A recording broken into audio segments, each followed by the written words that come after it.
Our interest group is National Organization for Women.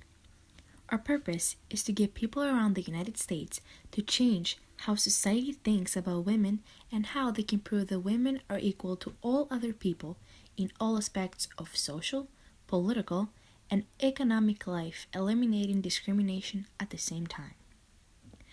The National Organization for Women, like most interest groups, engages in a variety of actions to try to influence the government. Among these are such activities as 1. Encouraging people to have equal opportunities and equal protection, to put pressure on Congress to act in certain ways on a given piece of legislation. This is a classic outside game action because it involved trying to get the public to make its opinions known to government. 2. Endorse and work to elect candidates sympathetic to their views. National Organization for Women donates money to candidates and helps their candidacies by doing such things as providing volunteers. And lastly, lobbying. This is the classic inside game thing for an interest to do. Now lobbyists speak differently to legislators to try to persuade them to vote to support now's agenda. A tool of persuasion our group is using to persuade people to attend our meetings and become a member is testimonial. Beyoncé is one of the top feminists in the United States and also supports the National Organization for Women. Beyoncé wrote an entire essay on gender equality after the Shriver report found that 42 million women in the United States are either living in poverty or are on the brink of living in poverty. By having Beyoncé involved in our group, more people for sure are going to join and get a chance to see what we're working on for a better and equal society. The demographic that typically supports National Organization for Women is by mostly women that want equal rights and equal opportunities for themselves and for their society.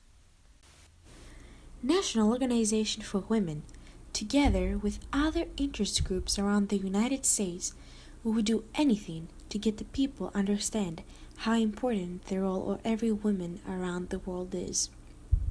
On March 8, 2017, it was International Women's Day, where hundreds of demonstrators marched in downtown D.C.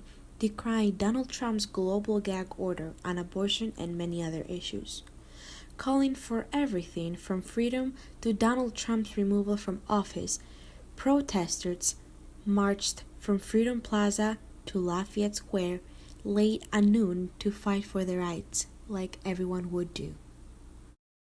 Michael Marceau is a veteran who's donated money to the National Organization for Women, and he said that he turned up to support women in the military. Women in the military suffer from military sexual assault. Organizers of the Women's March in Washington also called for a National Women's Strike Wednesday. They asked women to take off work if possible, wear red, and avoid shopping, except at women and minority-owned businesses. Numerous protesters said they hoped to raise awareness of women's contributions to the workforce. National Organization for Women achieves its goals through direct mass actions, including marches, rallies, pickets, counter-demonstrations, non-violent civil disobedience, intensive lobbying, grassroots political organizing, and litigation, including class action lawsuits. Women's rights has been a hot topic in the United States for decades. The treatment of women around the world, whether good or bad, makes headlines regularly. In case you wanna compare, here are the statistics of our poll compared to the published one. By volunteering our interest group, you're going to help people, mostly women, that want equal rights and equal opportunities for themselves and for a better society.